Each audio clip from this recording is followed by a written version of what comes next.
On today's Locked On Jayhawks starting lineup for 2024-2025, we'll take a stab at it, even though the offseason is not complete on this episode of Locked On Jayhawks.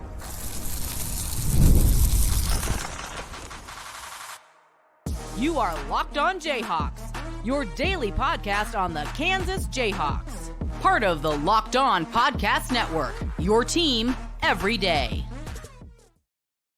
I'm Derek Johnson. Find me on Twitter at DJohnsonRadio. He's Nick Schwert at Nick_Schwert on Twitter. And thanks for making Locked On Jayhawks your first listen every day. We're free and available anywhere you get your podcasts. You can find us on our YouTube page too, where you can like and subscribe to the show. And on today's edition of LOJ, we're going to be talking Kansas starting lineup in 2024-25. We'll do another couple segments of Who Cares, where we compare a couple things that have been going on with KU and around the sports world, which you care more about, and then whose stat line is it anyway. First, today's episode of the show is brought to you by Game Time. Download the Game Time app, create an account, and use code LOCKEDONCollege for $20 off your first purchase with Game Time.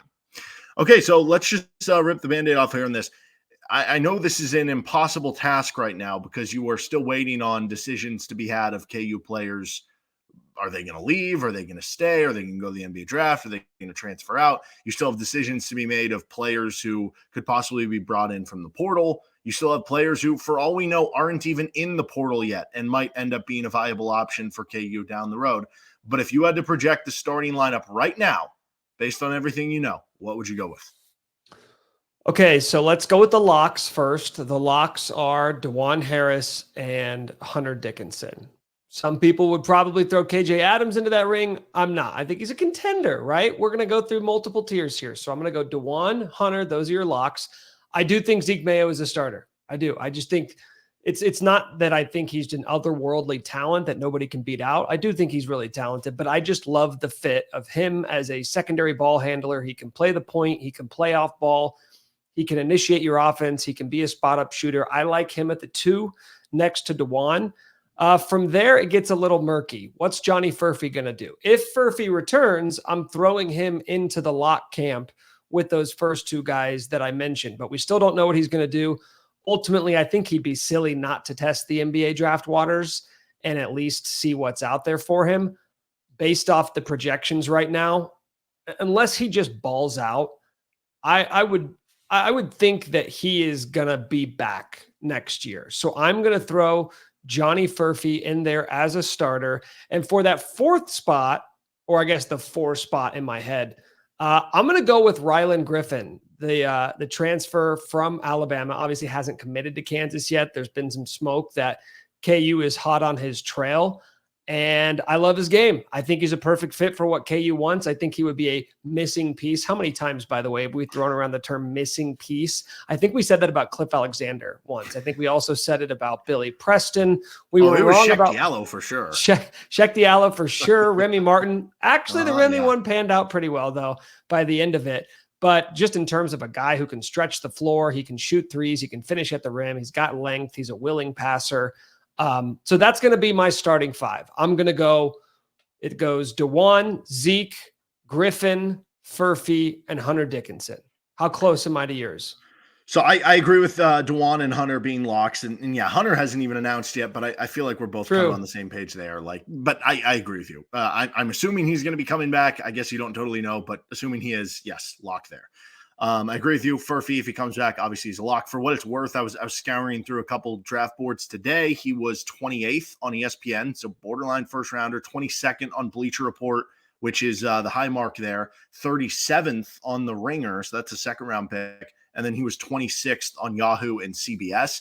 I mean, if he's not getting the promise in the top 20, I think it becomes more likely that he could come back, but who knows how he tests and by the way, all that goes. By the way, just sorry, I'll let you finish, but that projection, like, it's a moving scale for what guys want. If Johnny Furphy were a guy who 2 years ago was not being projected to get drafted at all, and now he's a junior and all of a sudden he had a great year and he's a first round pick, then all of a sudden it's like, hey, my draft stock's never going to get any higher.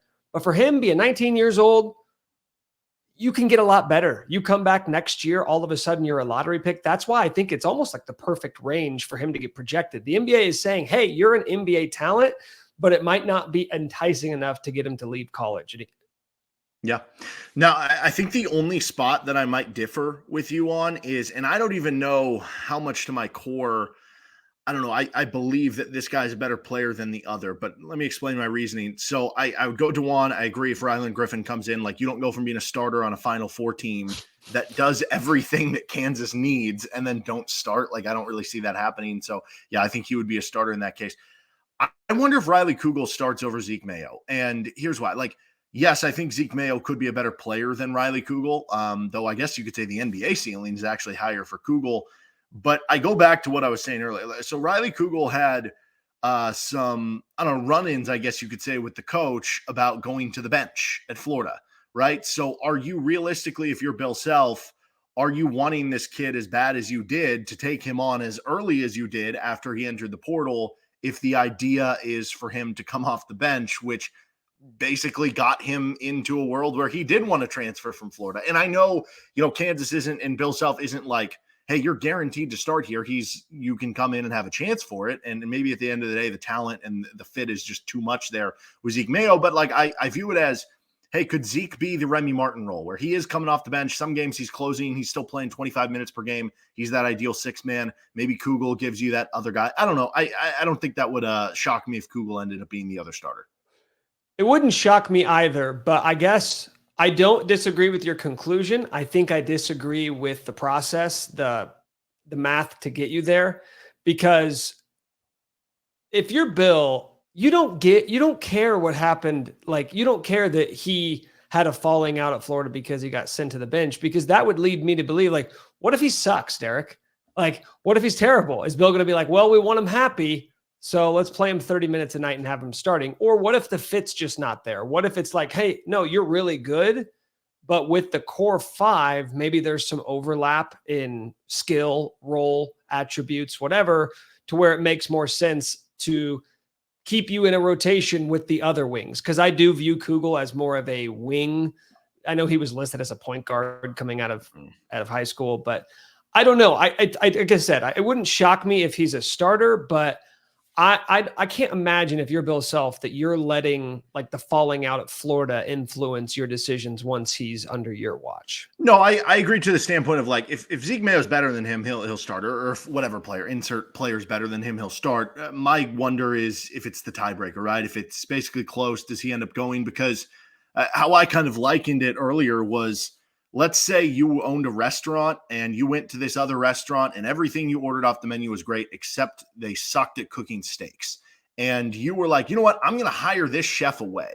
But you hired the chef away to cook steaks at your restaurant. Like, that wouldn't make sense. So like if this guy was good at a lot of things, but he did not do well when he had to come off the bench, why would you bring him on to come off the bench? Now, again, that can be, the plan maybe wasn't to do that, and maybe you just end up too loaded that you kind of have to do it. One follow-up, though, real quick. Wait, no. Okay. No, I get a follow-up before you get a follow-up. That analogy, you showed me that you don't watch a lot of like Bar Rescue. You don't see how stupid some people in the restaurant industry can be. So like that analogy doesn't surprise me whatsoever. That's when John Taffer shows up and says, shut this down. Starts screaming at everyone. Yeah, exactly. Okay. We should have done a roster rescue with that's John actually Taffer good. You know what? Yeah. If you don't do it, I'm going to steal that bit from my podcast. Go for it. So the follow-up question I had though is, let's say Furphy does go pro. Does that mean KJ Adams would move into the starting lineup for you? Or do you think it would be more likely that it could be a Riley Kugel, for instance, in your starting lineup? No, because I think back, I've been thinking about this more since we talked last week. And KJ Adams being a starter for the last 2 years only happened because there was nobody else. KJ wasn't, yes, he was beating guys out, but year one, he beat out Zach Clements and Ernest Uday, neither of which were good. They were just not good players. And we've seen that pan out since then with Ernest Uday going down to TCU. Oh, you'd think, oh, well, that'll be different at TCU. He'll play, he'll start McDonald. No, same issues. Maybe he's just not that good. So like with KJ, he hasn't really won any tough fought position battles. Who was the other four on last year's team? And I don't even know if KJ's a 4, but like who else was really competing for his starting job last year? He hasn't had anyone breathing down his neck. So even if Furphy's gone, I think either A, that's a situation where now Kugel maybe does enter the starting lineup, or B, which I think is more likely, is you're going to go get another wing. You're going to go get somebody else who can start at that spot, because I keep saying 4, and that's a mistake because he's not a 4 and you don't need a 4 in basketball. In 2018, KU went to the Final Four with LeGerald Vick and Svi being your 3/4, whatever. So it's like, this isn't about a 4. It's about a 4th starter. It is about another wing. KU can go and find that in the transfer portal, or they've got guys on the roster who can already fill that spot. All right, let's get on to a segment of Who Cares, including a couple transfer portal guys, Rylan Griffen versus AJ Storr on Locked On Jayhawks. First, this episode of the show is brought to you by Monopoly Go. You've been tracking the leaderboards every day, keeping your eye on the scores, putting all your heart into it, and maybe you're finally on top. Monopoly Go, you probably heard of it. It's been downloaded over 150 million times. It's a great mobile twist on classic Monopoly. You can play anywhere, anytime. You explore hundreds of Monopoly boards from Las Vegas to Camelot to the moon, all while taking in a huge fortune. Charge rent on iconic properties just like you would in the classic Monopoly. You can charge your friends rent on their iconic properties. You can go after your Monopoly money by pulling bank heists and taking wrecking balls to their landmarks. But the best part has to be the leaderboards, where you can see who's a Monopoly tycoon, who's a savant, and who has gone bankrupt. So get yourself on the charts. Download Monopoly Go, now free on the App Store and Google Play Store today. Let's get to another segment of Who Cares. I'm going to give you 2 topics. You tell me which one you care more about, and this can go a lot of different ways.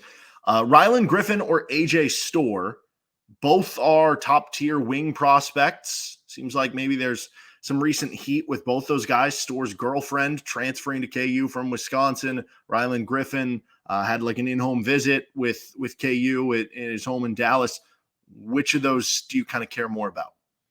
Griffen, that one's, I was actually just watching both of these guys' highlights from last year before we started recording this, and the fit with Griffen is just there. Man, he is a spot-up shooter. He is long, lanky, can put the ball on the deck, get to the rim, and finish. He's a really good passer. I know that the assist numbers aren't there, but you see some of the highlights, like really good at driving to the rim and then dumping it off to the big man, cutting to the basket. Like that would be a match made in heaven with him and Hunter Dickinson. I like his game a lot. And I think KU needs shooting. So that's where I'm always going to start whenever we're getting into these transfer portal guys and how do they fit. Can you shoot? Because if you can't, I'm not that interested. AJ Storr can shoot, but that's not who he is. He is more of a guy who's going to finish at the rim, which again, all for it. But I think there's some stuff with AJ Storr that just scares me. Like, I think he's played at like 5 different high schools. If you've watched any of Wisconsin's games this past year, he can be a little bit of a chucker. Like, he can be a little bit of a me time hero ball, which is fine if you can do it. And he's not quite that dude. Not to say I'd be opposed to AJ Storr, but I would honestly say, like, right now when I'm looking at potential guys who KU could get, they're probably 1A and 1B. But I just think the fit is there better with Griffen. And then on top of it, I'm just not concerned about him coming in and absolutely imploding the team's chemistry, which, like, honestly, like that's going to be a little bit of a concern if AJ Storr comes to Kansas. Yeah. So to your point, wherever he ends up, he'll be at his 7th school in 7 years, which is certainly something. Now, yeah, both are, I think they add something that Kansas needs either way. Like, Kansas needs shooting, but they also need scoring, creation, I guess, last second shot clock scoring off the dribble, however you want to view that, like basically ability to make your own shot. And I think Storr does that a little bit more than Griffen, but Griffen is the much better shooter and does more overall because Storr is basically just he's a mercenary scorer. Like, wherever he goes, he's just going to score. And I think the shooting is better with Griffen. I think the synergy numbers, like the defense, better with Storr, but I think a little bit of that has to do with that Storr, you're playing more of a 4 role, whereas Griffen had to play more on the perimeter for also a bad defensive team. Yeah, a really bad. Like, Alabama didn't care about playing defense at all, and they went to the Final Four because they got buckets. So give me the guy that can get buckets. One note on that though, I do think that when you're looking at different transfer portal guys and like how they're going to fit, what the fit's going to be like AJ Storr, yes, he's a mercenary scorer. He's probably a higher ceiling scorer. Like if you just told me you get one or the other, AJ Storr may give you 16 a game. Yeah. Rylan Griffen may give you 12 a game. KU had basically two 20-point scorers this year, and the offense was abysmal. You've got a good baseline if Hunter comes back. He's going to give you 20 a night. I don't think you need a Robin to his Batman. I don't think you need a Kevin McCullough who's going to go out there and also get you 20 a night. What I'm more interested in is having 4 guys on the court who could any of them go off for 15 to 18. Most of them will give you 10 to 12 a night. That is what KU was missing this past year. You need more depth. You need the scoring spread out more than you had it. Yeah, and I don't think either player would be this good, but just like prototype-wise, I think a good way of kind of describing that is AJ Storr is more of the Jalen Wilson type, where it's like he's going to grind his way to points, whereas Rylan Griffen would be more of like the Ochai Agbaji type. And again, I don't think either player is like that good, but yeah, I get what you're saying. Playing style. Okay, here's a football one. Jalon Daniels playing in the spring game, or Quentin Skinner saying that he wasn't able to take snaps in 11-on-11 till the spring game. I guess playing, right? I mean, part of me wonders, like, everybody loves a good conspiracy theory. I know you love conspiracy theories. Part of me wonders. I should get a tinfoil hat for the show that I can. You should. You should make that a tinfoil hat segment anytime you got a good one. And this has been a good one for a while now, because part of me wonders, like, is there some window dressing happening here? Is this like, hey, let's get Jalon out there, do some easy things just so everybody can see him out there? I think I don't really care about either one of them. So I guess I'll try my best to not be cynical about this and pessimistic about this, because no matter what, he could have went out there and played the full game. He could have been practicing all spring. I'm going to be concerned about his health all season long. There is no stretch that he can have of looking great that is ever going to make me remove all doubt or concern from my mind that he is one play away, or not even a play away, just like a weird report that comes out on Monday that he wasn't out there, and then all of a sudden we don't see him again for a month. That fear is always going to be present with Jalon. I think at this point, it's tough to get that out of your mind. Yep, 100% agreed. Okay, last one I got here. John Calipari getting the Arkansas job, or Mark Pope getting the Kentucky job? I like how you worded that as John Calipari getting the Arkansas job, as if it was tough. Like, John Calipari showed interest, and they're like, can we do better? Can we do better than Cal? I guess I care more about Mark Pope, because even if Cal gets that thing humming, it's never going to be better than it was at Kentucky. And Arkansas, I just don't imagine them becoming a power. Like, they can win at a high level. Like, they can win the SEC, be a 3 or 4 seed, but I imagine he's going to cook together those rosters the same way he was doing at Kentucky, which, as we've seen, just didn't really produce the results that you should get with those sorts of recruiting classes. Mark Pope at Kentucky is interesting. They couldn't get any of the guys that they wanted. And I think it's because of how things ended with John Calipari. I think that job takes, it's kind of like being the president. It's like, it takes years off your life because the expectations are so massive. It is so stressful, and it is so tough to please those fans who expect the absolute most. Now comes in Mark Pope. You're sort of like, really? This is the marquee name, but Kentucky dude cares about Kentucky. Like, he is going to build those rosters in a much, much different way than Cal was doing. I kind of wonder if that might be a good thing for them. It could also completely implode, and he's way in over his head, and they'll be looking for a new coach in 2 or 3 years, and then they probably will get a marquee name. So that one is much more interesting to me, because I am fascinated with how it's going to work out. Yeah, I can't get the Scott Frost stuff coming out of my head, that it's like this, the prodigal son returns to coach his former team, and then that just... Scott Frost was a bit of a psychopath, though, so I wonder if Pope's maybe got a better disposition to him. Yeah, I feel like you wouldn't be a psychopath if you're coaching at BYU. You probably just would. They'd oust you at some point. Anyway, yeah. All right, let's finish up. Whose stat line is it anyway on Locked On Jayhawks? This episode is brought to you by Yahoo Finance. Wouldn't it be great if you could see all your investment and retirement accounts in one place? With Yahoo Finance, you can consolidate your views from multiple accounts into one hub and access the expert analysis you need to tend to your entire profile with confidence. For more than 25 years, Yahoo Finance has been the brand behind every great investor. Whether you're a seasoned investor or looking for that extra guidance, Yahoo Finance gives you all the tools and data you need in one place. For comprehensive financial news and analysis, visit the brand behind every great investor, yahoofinance.com. The number one financial destination, yahoofinance.com. That is yahoofinance.com.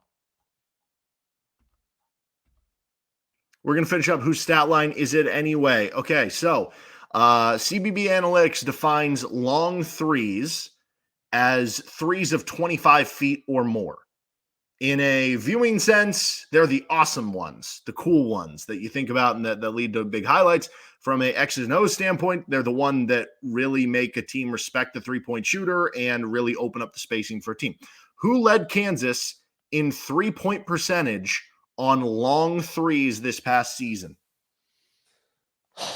3-point. Is there any minimum? Like, is 1 for 1? Are you going to get me on one of these? No, it's not one of the. I'll tell you this: the person was 5 of 9, so they shot 55.6%. I mean, gosh, it could have only been a couple of different dudes. Like, to me, it's either Furphy or McCullough. I guess it could be Timbo. Man, I feel like none of these dudes were taking deep threes, but I don't know why, but I'm just going to go with Kevin McCullough on this. So Kevin was 5th.